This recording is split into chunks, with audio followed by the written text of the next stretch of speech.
Get the party started. So a question I've been asked a ton is, how do I get my website online once I've coded it?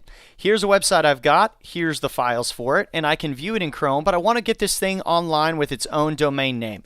We're going to cover that in this email, and it's a lot simpler than you might think. Here's the steps. One, you got to get a domain if you don't have one. That's going to be about $12 a month, $12 a year, I'm sorry.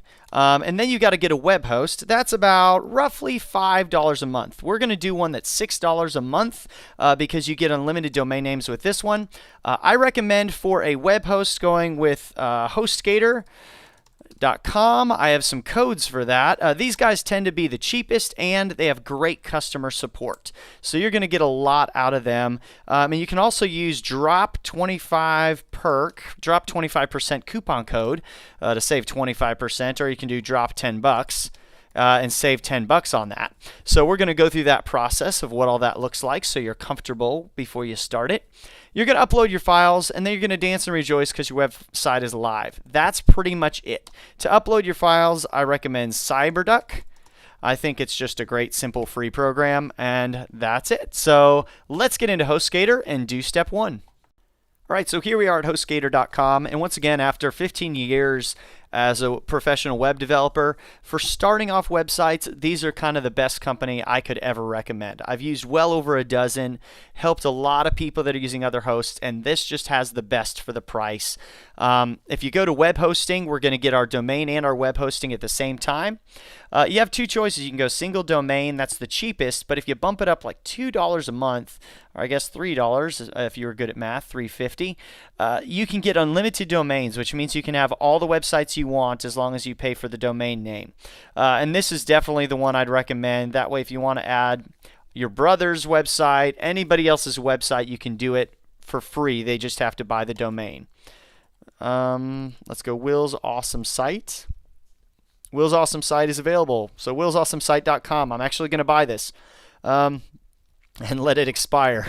So here we go. I'm going to do a 1-month baby package. If you did the 36 months, you can apply that big drop 25% coupon on there, and that's going to save like $75.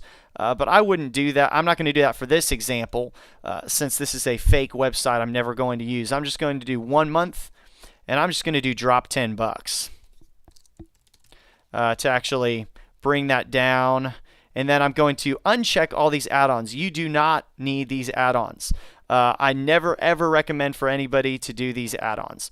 So there we go. That brings us down to a total of $12, which is basically the cost of our domain name, and the first month of hosting is free. I'm going to fill out all my billing information, and I'll be right back.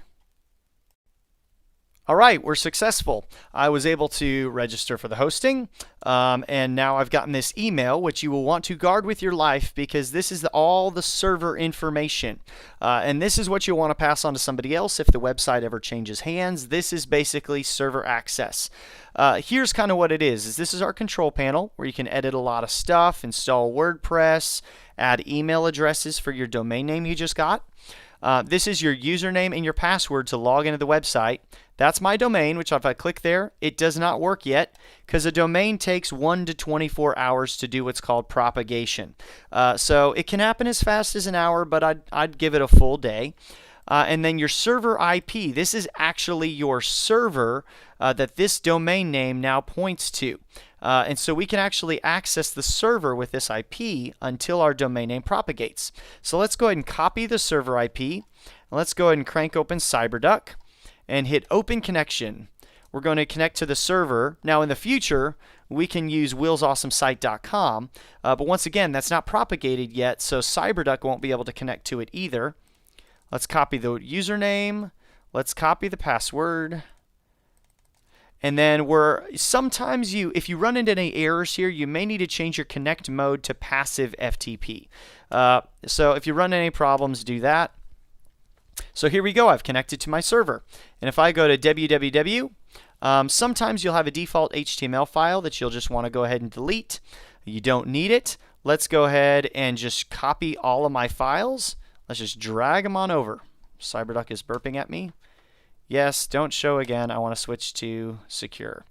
So there you go. All the files are now copying over to my web host. And that's pretty much it.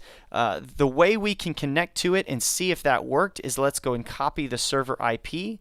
Here's kind of a quick workaround, is you can go to your username, which it made Will Stir, it cut off the end. So I can now go to my IP address /Wilster, and this will be my website. There we go. I had to hit refresh because it was still in the process of uploading. There you go. And that's it. My website is now online, and within 24 hours, I can go to what is it again?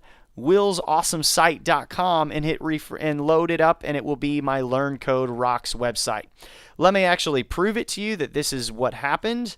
I'm going to go change this. Learn Code is awesome. Let me change it. What is that? Learn Code Rocks? Really rocks. There we go. Let's go ahead and redrag my new index.html file up.